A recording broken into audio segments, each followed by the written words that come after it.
Kemudian yang kedua adalah syirik di dalam perbuatan Allah atau rububiyah, atau syirik di dalam perbuatan kepada Allah atau rububiyah tadi, yakni meyakini bahwa adanya selain Allah yang melakukan perbuatan-perbuatan Allah.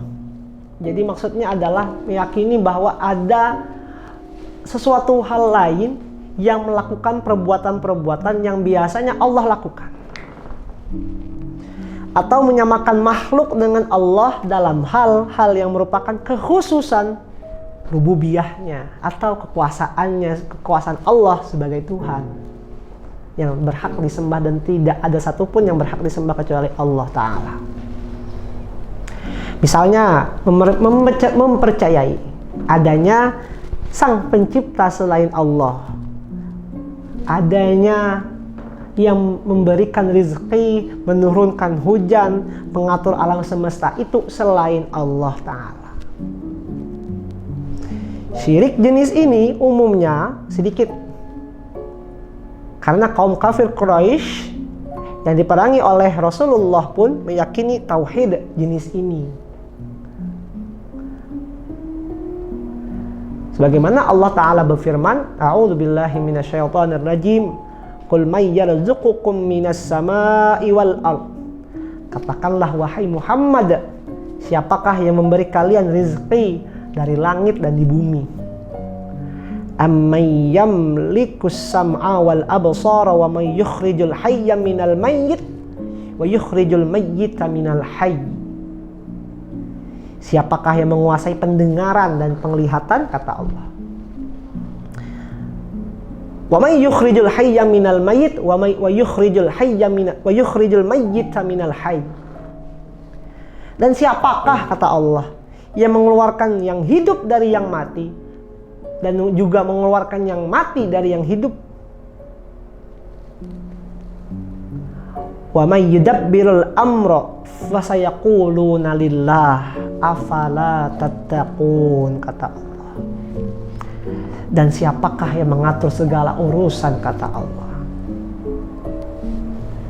Fasayaquluna lillah, maka mereka akan menjawab Allah. Lantas kalau tahu yang mengatur rezeki yang ada di langit maupun di bumi itu Allah, yang menguasai pendengaran dan penglihatan itu Allah, kemudian mengeluarkan yang mati dari yang hidup, bahkan mengeluarkan yang hidup dari yang mati itu juga Allah, dan menguasai segala urusan itu Allah, afala tattaqun, lantas mengapa kalian tidak bertakwa kepadaku, kata Allah. Quran Surah Yunus ayat 31. Kemudian yang ketiga adalah syirik dalam nama dan sifatnya atau asma wa as-sifat. Syirik dalam asma wa as-sifat bermakna menjadikan sekutu bagi Allah, baik itu di dalam salah satu namanya atau dalam salah satu sifat Allah. Allah Ta'ala berfirman, laisa kamitslihi syai'un wa huwas sami'ul basir. Tiada sesuatu pun yang sengaja yang serupa dengannya, dan dialah yang maha mendengar lagi maha melihat. Quran Surah Asy-Syura ayat ke-11.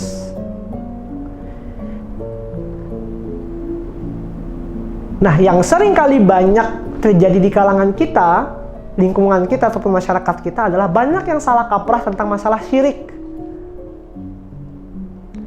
Mengatakan bahwa syirik adalah mengesahkan Allah dalam perbuatan yang menjadi kekhususan baginya saja, atau dalam arti lain sifat rububiyah Allah semata. Misalkan keyakinan adanya penciptaan, pemberi rezeki, mengatur alam semesta selain Allah. Mereka yakin bahwa pengatur alam semesta, pencipta, pemberi rezeki itu ada yang melakukan selain Allah. Sampai di sini benar. Mereka yang menjadikan tandingan bagi Allah dalam perbuatan yang merupakan kekhususan baginya, maka itu termasuk syirik besar yang dapat menyebabkan seseorang keluar dari syariat Islam.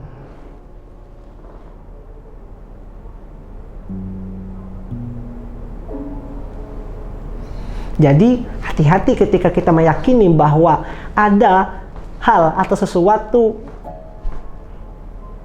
yang kita yakini bahwa ialah yang mengatur, ialah yang pemberi rizki, pengatur alam semesta, itu adalah selain Allah, maka kita bisa kategorikan ia berada dalam kategori orang-orang yang syirik besar atau syirik akbar. Akan tetapi tatkala mereka mengatakan bahwa orang yang telah meyakini kerububiyahannya Allah bukanlah orang yang musyrik, maka ini adalah kesalahan yang besar. Yang nyata-nyata nih sudah mengatakan bahwa orang tersebut yang mengatakan bahwa penciptaan, pengatur, pemberi rezeki, pengatur alam semesta itu adalah bukan Allah Ta'ala saja, kemudian dia meyakini itu, bukanlah orang yang musyrik, maka ini juga salah kaprah. Sebab dalam Al-Quran juga mengisahkan tentang kaum kafir yang juga mengakui bahwa Allah pencipta mereka. Dulu itu Allah menceritakan dalam Al-Quran itu, dulu orang-orang kafir juga mengatakan bahwa Allah itu Tuhan mereka. Wala in sa'altahum man khalaqahum la yaqulunna Allah fa anna yufakun. Dan jika engkau bertanya kepada mereka, siapakah yang menciptakan mereka? Pasti mereka akan menjawab Allah. Lantas bagaimana mereka dapat dipalingkan? Quran surah Az-Zukhruf surah ke-43 ayat 87. Sebagian lagi berpendapat bahwa syirik itu berarti tidak mengucapkan kalimat syahadat. Jadi jika seseorang telah mengucapkan kalimat syahadat, maka ia terlepas dari perbuatan syirik. Maka hal yang semacam ini adalah kekeliruan yang nyata. Karena kaum munafik di zaman Rasulullah Sallallahu Alaihi Wasallam juga mengucapkan kalimat syahadat. Akan tetapi Allah menggambarkan kondisi mereka kelak yang berbunyi dalam Al-Quran, innal munafiqina fid darkil asfali minan nar. Innal munafiqina fid darkil asfali minan nar walan tajida lahum nasira. Sungguh orang-orang munafik itu ditempatkan pada tingkat terbawah pada neraka, dan engkau tidak mendapati seorang penolong pun bagi mereka. Quran surah An-Nisa surah ke-4 ayat 145. Sebagian lagi mengatakan bahwa jika seseorang telah menyembah Allah, telah beribadah kepada Allah, maka ia terlepas dari syirik. Maka kesalahan ini pun adalah kesalahan yang jelas. Perkara ini adalah kesalahan yang jelas, bahwa menganggap dia telah menyembah Allah, beribadah kepada Allah, maka dia terlepas dari kata syirik. Salah. Toh kaum kafir Quraisy pun juga menyembah Allah katanya. Namun di samping itu mereka juga menyembah berhala. Kaum kafir Quraisy memang mengatakan Allah Tuhannya, tapi Lata, Uzza, Manat, mereka juga menyembah. Ketika mereka ditimpa kesulitan, mereka mengikhlaskan ibadah mereka hanya untuk Allah. Allah menceritakan ihwal kaum kafir saat dikungkung mara bahaya, yang artinya dalam Al-Quran, dialah menjadikan kalian mampu berjalan di atas darat, berjalan di darat dan berlayar di lautan, sehingga apabila kalian berada di atas kapal dan melajulah kapal itu membawa mereka angin yang tenang dan mereka bergembira karenanya, kata Allah. Lalu tiba-tiba badai datang disertai gelombang yang menghantam dari segala penjuru. Mereka pun mengira bahwa bahaya telah mengungkung mereka atau telah mengepung mereka, kata Allah. Maka mereka lantas berdoa kepada Allah dengan tulus dan ikhlas, sekiranya Engkau menyelamatkan kami dari bahaya ini, niscaya kami termasuk orang-orang yang bersyukur. Akan tetapi ketika Allah telah menyelamatkan mereka, Mereka justru berbuat kezaliman yang nyata di muka bumi tanpa alasan yang benar.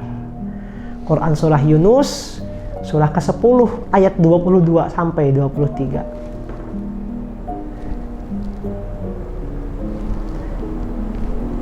Jadi pada kasus tadi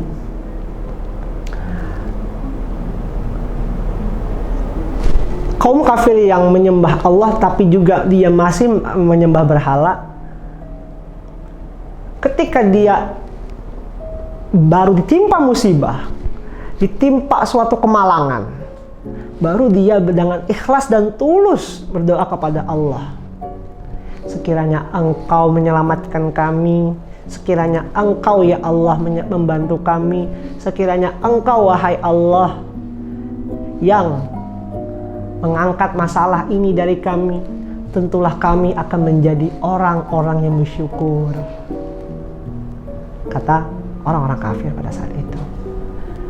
Namun ketika Allah telah mengangkat mereka dari permasalahan tersebut, apa yang mereka lakukan kata Allah? Justru mereka berbuat kezaliman yang nyata tanpa ada alasan yang benar. Jadi balasannya adalah air susu dibalas dengan air tumpah. Kebaikan dibalas dengan kejahatan. Kita lanjutkan pembahasan kajian kita pada kesempatan kali ini setelah pariwara berikut ini.